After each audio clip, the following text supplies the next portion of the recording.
Well, welcome to those who are joining us. We're so delighted to have you. Um, Join us for our webinar about our Master's in Bioethics and Medical Humanities program. We're going to be talking about where it can take you on your career path. One of the things that I think is really valuable is understanding basically program outcomes of where our students end up. So today we're going to talk about that exact topic. To get us started, I'm going to introduce myself. I am Dr. Leah Jeunnette. I am the director of our Master's in Bioethics and Medical Humanities program here at Case Western Reserve. I'm also the assistant director of education in our department. And then another part of my job responsibilities is being a clinical ethicist at University Hospitals of Cleveland. So right next door is one of our teaching hospitals, and I do work with our medical teams, patients, and families as clinical ethics issues come up. I think one of the things that also is great to highlight for those interested in our master's program is I'm actually an alum of the master's program. So I did this program a number of years ago, and it changed the trajectory of my career path. I initially was planning to, I was pre-med, and my plan was to go to medical school. And through this program, I discovered that what I really liked about healthcare was the ethical issues. And this program helped solidify my change in direction and where I ended up furthering my education and focusing on clinical ethics and bioethics. So I'm very thankful for this program. And it feels very full circle to now be the director of the program itself. So what we're going to cover today, just briefly, I'm going to explain kind of Case Western Reserve University and our School of Medicine, where it positions us at the university. Give some highlights of the program so you can get a better understanding of what we offer. And then we're going to dive into program outcomes. We're going to talk about where our alumni go, how that relates to the program overview that we talked about a little bit, how students can kind of customize and think about program outcomes as they make their way through the program. And then we'll wrap up very quickly with application process, deadlines, student assistantship, financial aid, and leave time for Q&A. So speaking of Q&A, you can submit a question anytime during the presentation. I will hold the questions till the end, but feel free to submit at any point. All right, so let's talk a little bit. So our Department of Bioethics is located in the School of Medicine at Case Western Reserve. Of course, we have, a law school, we have an engineering school, a business school, social science, we have undergrad, grad studies. We have many schools here, dental school, nursing as well. But we are located in the School of Medicine. The School of Medicine is ranked #1 in Ohio for medical schools. It is 24 in the US, especially regarding medical education and research. But then our funding is also very highly ranked, which I think is important for folks to understand that our faculty are doing just as much education as they are doing research. And it's a great way for students to get involved. And our School of Medicine is very fortunate to not only do research within our school, but across the schools and colleges at Case Western Reserve, and also across the city. So with our hospital partners and institutions across the country and of course around the world. So it's a really great atmosphere to be in when you're thinking about ethical issues in healthcare, to have kind of all of these ongoing things around you. So one of the questions that often comes up is why study things like clinical ethics, bioethics, medical humanities. And one of the things I tell people is that bioethics, medical humanities, clinical ethics, all of that is all a part of healthcare. Ultimately, healthcare impacts all of us. It could be personally, it could be professionally, but understanding what is going on with the ethical issues in healthcare can be really valuable to every single person. One of the reasons these topics continue to come up is because we have constant advancements in science and technology. They can lead to big ethical concerns. They can also lead to questions that we have to ask. Things like, should we intervene? Or perhaps, what kind of values should inform policy or practice? Should we ensure justice and respect for persons in research and clinical practice? These are just a few of the questions that get asked, and there are many more. But I think this really can highlight why this area of study matters and why these questions ultimately matter. So ultimately, students that study bioethics and medical humanities will recognize that it is interdisciplinary, it is multidisciplinary, interprofessional. No two professionals in bioethics and medical humanities have the exact same career path because of the interdisciplinary nature of it. It also means, in terms of our program outcomes, it allows us to launch students into professional careers in a myriad of ways. So that could be clinical professions, it could be legal, regulatory, or policy work, arts and humanities, bioethics itself, academics in various fields, and ultimately, there's kind of this other category that we like to describe as discernment for the undecided. So we every year have a number of students who say, look, I'm interested in healthcare. I like this topic, but I also like a little bit of this area and this area, and say at any of the different areas that are related, but they don't know exactly how that translates into a career path. Our program is designed in a way, which you'll see through our curriculum, that can really help students to better understand not only what they're interested in, but how that translates into a career. And I think that's one of the most valuable things our program offers. So speaking of our master's program, we are celebrating our 29th year of the program this fall. The majority of our students complete our program full-time in a one-year timeline, usually 2 semesters.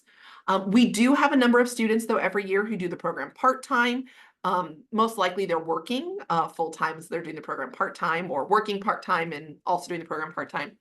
And then we have a number of students that are part of dual degree programs. Now, to be in a dual degree program, you have to apply to each program separately and be admitted to both in order to be a part of that dual degree option. For all of our students, it's a customized curriculum. So we have 30 credit hours total that are completed over typically that one-year timeline. 13 and a half of those are purely electives. So students get to choose what their topic is, what area of focus they're looking at. There's such a variety of electives that we have. Things from mental health ethics to clinical ethics to disability and society to genetics and genomics ethics, things like queer bioethics or correctional healthcare and ethics. So we have a wide variety of topics. There's even more. I could spend the next 20 minutes listing off all of our elective options. But it means that students can really customize the curriculum, specifically the electives, in a way that's going to benefit them the most. Part of those elective options includes our study abroad immersion. These are 3 credit hour courses that students can take, and they travel for either 1 week or 2 weeks between the break, like during breaks or between semesters, so that students can get the study abroad experience without it being a full semester commitment, but it still counts as an elective for the program. And then we also have our clinical ethics rotations, which I'll talk about in a little bit. These are up to 160 hours for students in our hospitals, and it's a great way to see what clinical ethics in the hospital at the bedside looks like. Because we have such a customized curriculum, we then have to think about personalized advising. So for the students who end up joining our program, they are connected to an academic advisor, and the goal of that relationship is to understand the individual student's career goals, program outcome goals, and ultimately design the curriculum and even potentially extracurricular activities that make the most sense and can enhance those goals as they complete the program. It's a really exciting way to do that. So in terms of our curriculum, by default, all of our students are in the traditional program, as you can see in this first column. Everyone takes Foundations in Bioethics and Medical Humanities 1 and a semester of clinical ethics rotations, and of course, Foundations 2 in the spring, and their capstone paper. From there, this is where the curriculum becomes customized, and it really can enhance the program outcomes for students. So in the traditional program, electives are totally open for everyone, and you do a second semester of clinical rotations. If you choose one of our concentrations, whether it be medicine, society, and culture, research ethics, or health policy, you will have a few of your electives pre-filled by courses related to that concentration. So medicine, society, and culture, you have Foundations of MSc.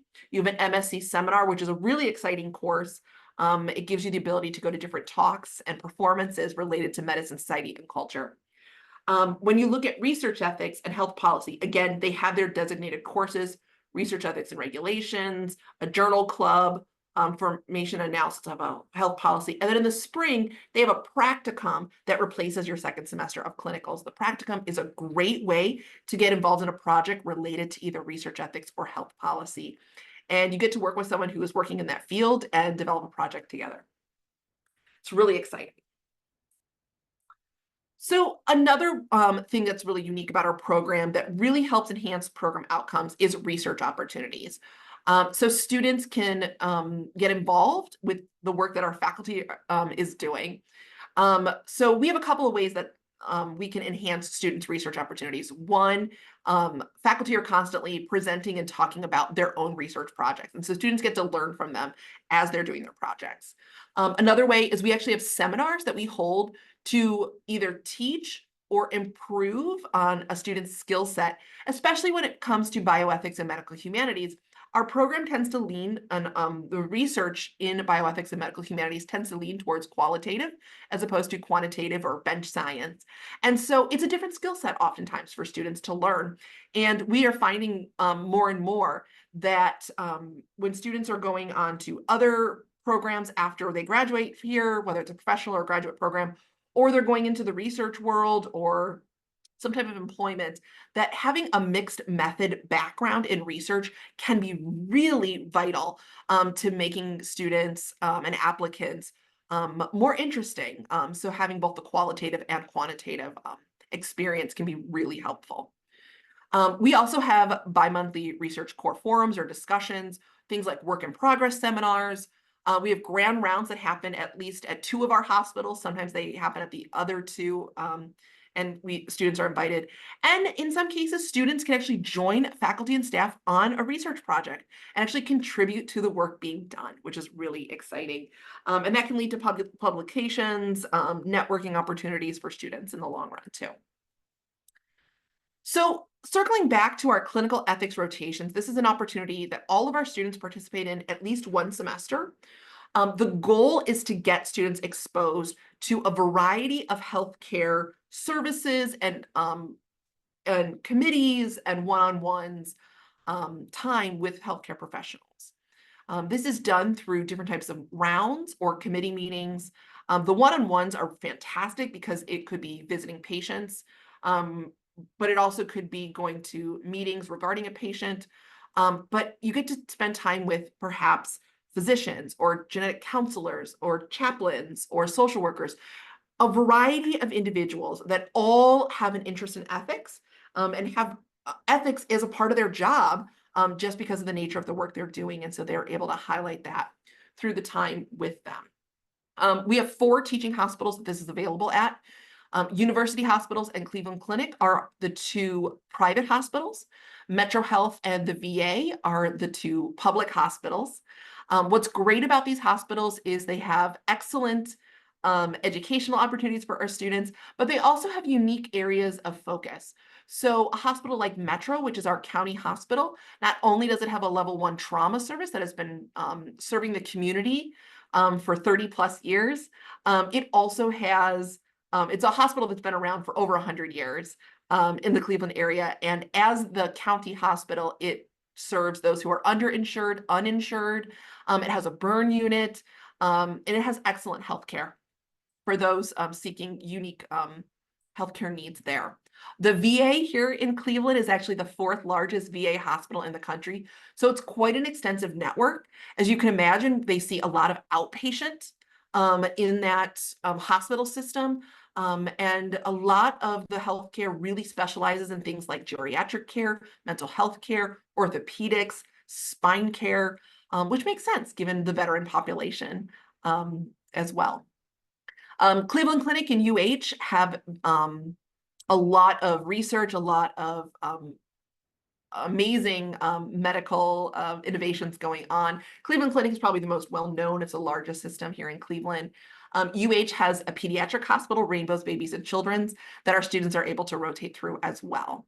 And both do transplant, which is really exciting to be able to sit through a transplant selection committee meeting and better understand how transplants are decided, who gets listed, why, and what ethical issues go into that.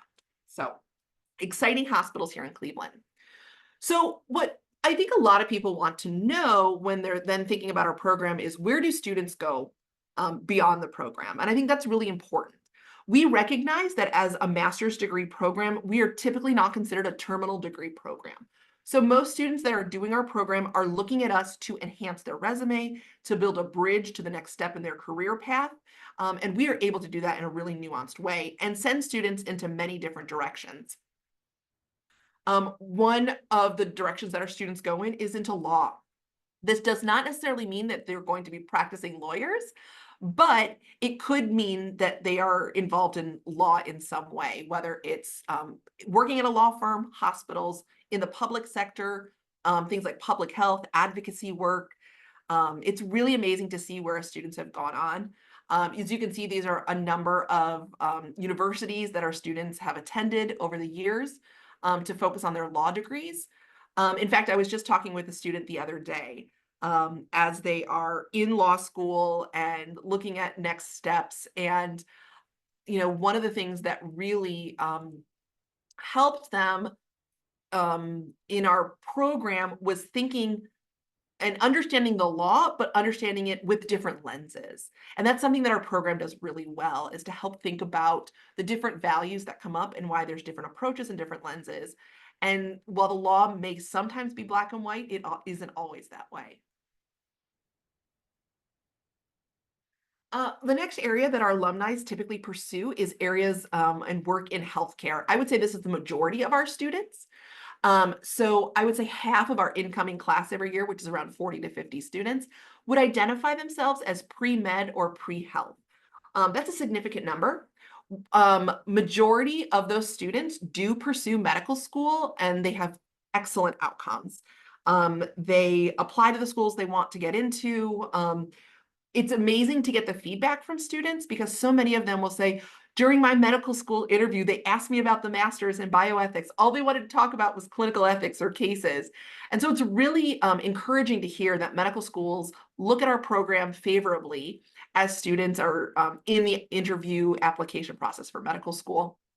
We also hear that feedback from students after they've completed medical school and when they're applying to residency programs, that even 4 years later, they're still being asked about their master's degree and how it can enhance their experiences during residency.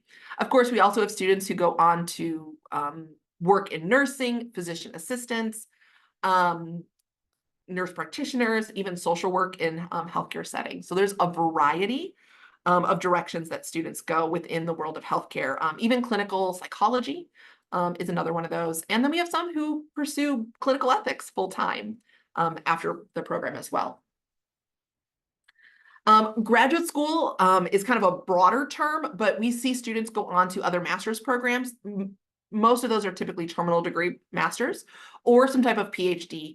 The fields of study is very, very broad, which makes sense given how customized the curriculum can be. So we have students who go on to study anthropology, of course, bioethics, health research, health science research, psychology, psychological anthropology. There's just a variety. We've had students go on to history and sociology. Again, this list could be very long to highlight all the different directions our students have gone after our program. The actual schools they go to are very prestigious, and there's lots of reasons that students choose the university they go to, whether it's near home or it's a program that they respect or an institution that they've always wanted to be at. And then students can go on to work in public and private sectors or for nonprofits or academia. I'm a good example of this. So after the master's program, I went on and got my PhD in healthcare ethics from Duquesne University. And ultimately, I do work in academia, but I also work in a clinical setting. So I kind of straddle those two worlds. We have students who go directly into working in research. So some students may get other advanced degrees or graduate degrees to bone up on their research, but some go directly to research from our program. And that could be working in a wet or a dry lab, working on grants, being project managers or coordinators on such grants, We have individuals from our program who go on to become IRB specialists or managers, and it's great to see them grow the IRB at their institution that they're working at. I would say a number of these students are the ones who pursue our research ethics concentration, which makes the most sense. And of course, there's a variety of schools and hospitals that our students have gone on to, as you can see. Our last category that I would say our alums fall into is what I would call non-traditional outcomes. So these are typically our non-traditional students, meaning students who are returning to education after some time away. So maybe they are a full-time physician or attorney. They could be nurses, social workers, chaplains, really from any walk of life. And they're coming back to education because they want to add to their knowledge base. And so they do our master's program. These students may complete our program either part-time, some do full-time, or they could be part of our dual degree programs. Ultimately, they are adding to the career that they're already on. And so I think that's really important to point out. They could also be pivoting. So maybe it is someone who has worked in health law for a number of years, but now they want to get more into clinical ethics, or they want to work as in health law, but for a hospital.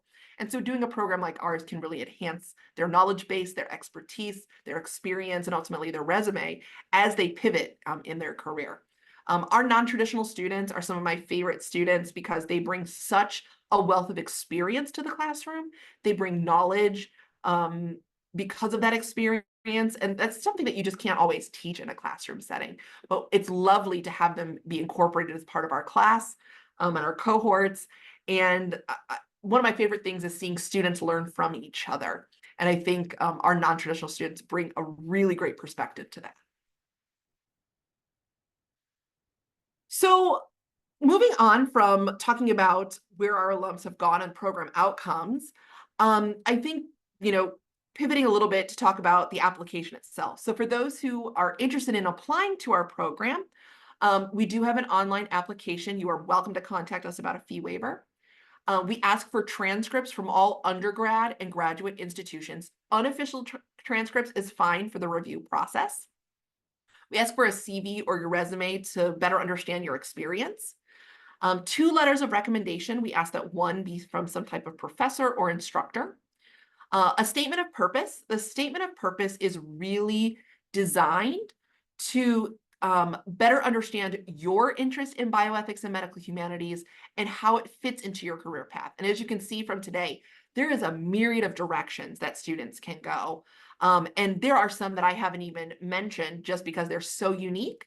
But I will say, because bioethics and medical humanities is so interdisciplinary and interprofessional, that question of how does this fit into your career path is kind of a very open-ended question. And so for some, they have very clear ideas, and others, they're still trying to figure it out. But we are definitely one way that it can help students along that discernment path. If you have any graduate test scores, whether it be MCAT, GREs, LSATs, they are entirely optional. It's up to you if you want to submit. And then for international students, there is some additional requirements depending on the institution you went to and those kind of things. And for our current undergrads at Case that want to do this program as part of their senior year, there's an additional form as well. We do have some financial aid options. We have student assistantships. These are typically in roles such as teaching, research, or administration. And of course, we have traditional financial aid options as well. In terms of timeline, we do rolling admissions. So if and when we receive a completed application, meaning we have all the materials are submitted, and including the letters of recommendation, those usually take the longest, we can review and interview you and get you a decision rendered within 2 to 3 weeks. As we get closer to our final deadline, August 1st, we move even faster than that. We try to get answers and decisions rendered as quickly as possible. So keep that in mind. We are an in-person program, and so if you are not living in the Cleveland area, you would have to move here. So the earlier you know your admission decision, the earlier you can find housing and plan your move. And ultimately, our fall cohort starts at the end of August. Our first day of the semester is August 26th. The week before, we have some orientation and there's some activities on campus. But if you are considering applying, I highly encourage you to get your application in well before the August 1 deadline so you can plan ahead. I'll look to see if we have any questions that have been submitted. So I see that there's one. What prerequisite courses are needed to qualify for the program if you come from a non-science background? So this is a great question. We recognize that bioethics and medical humanities is a very niche area, even though it is incredibly interdisciplinary and interprofessional. Because of that, we do not have any prerequisite courses that are required for incoming students. One of the things we do is we look at an applicant's transcripts to see, what courses did you do well in? What courses maybe did you struggle in? Is there one semester where you had some struggles, or did you, as you went on through your undergrad, maybe you improved over time? So we do not require anyone to have a bioethics background, to have previously taken bioethics or medical humanities courses. We have a number of students every year who join our program, and while they're interested in the topic, they were not able to get a formal course in bioethics, maybe because their undergrad didn't offer it. And we understand that. We will teach you what you need to know in bioethics and medical humanities at a foundational level. And we can see from a transcript if a student is going to succeed in humanities by looking at other humanities grades, right? Did you do well in English or writing courses, or history courses, or psychology or sociology?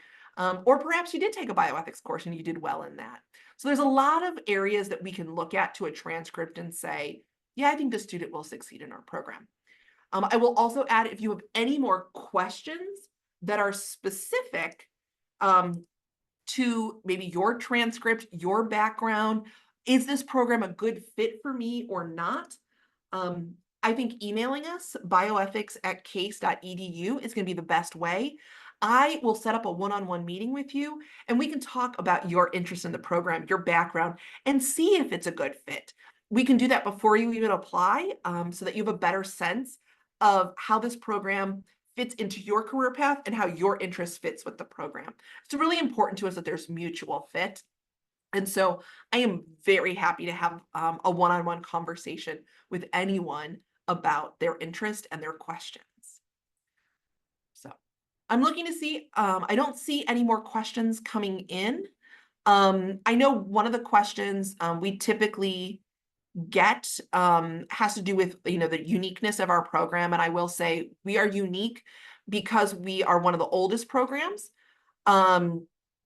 and you can really look at the depth of our program. Over the years, we have built it up, so not only do we have depth in certain areas, but we also have breadth across them, and that's something you can do when a program has been around for 29 years. As long as ours has, which we're really thankful for. I do see another question about dual degree programs. So if you're interested in dual degree, but you only get admission to one program, can you apply again during your first year for the master's part? So that's a great question. When you apply to, so I will say dual degree programs are each individual. So the rules for the JD are a little different than the MD. So students who get into the JD program, and if they also apply to our master's and they get in, they actually don't start their master's degree until the second year of law school. So students can apply the same time they're applying to the JD program, or they can even wait to see the course load of the JD program the first year, and then they would start taking classes during their 2L year. For the MD program, it's really important to start the master's and the MD at the same time, because you're doing the master's courses over the 4 years of the MD curriculum. So that's a little different. Now, I will say, if you are interested in perhaps like the MPH dual degree with the master's in bioethics, let's say you get into one and not the other, I would highly encourage you to talk to the program you didn't get into and say, look, I don't know, can I better understand why, I wasn't admitted? And perhaps knowing that you were admitted to the other program can help take a look at your application a second time to see if they would be interested in having you join, or maybe see how you do in the first semester of the other program and then do a late admission. So there's a lot of things that can be said about this, but each is going to be specific to the dual degree. If you have more questions, I'm happy to meet with you to talk more in detail about that. So I'm not seeing any other questions, but I will reiterate again, please feel free to email me, bioethics@case.edu. I'm happy to meet with you, have a discussion about your interests, your questions. Your questions could be more about the program, or maybe it's about Case Western Reserve itself, or even Cleveland. For some people, it's the first time living in winter and snow. And so I'm even happy to talk about just the fun things that Cleveland has to offer. So I want to thank you so much for your time. I hope this better explained where our program can lead students and where our alumni have gone on to. I hope everyone has a good rest of the day. Thank you for joining us, and thanks to those who are watching the recording. Bye-bye.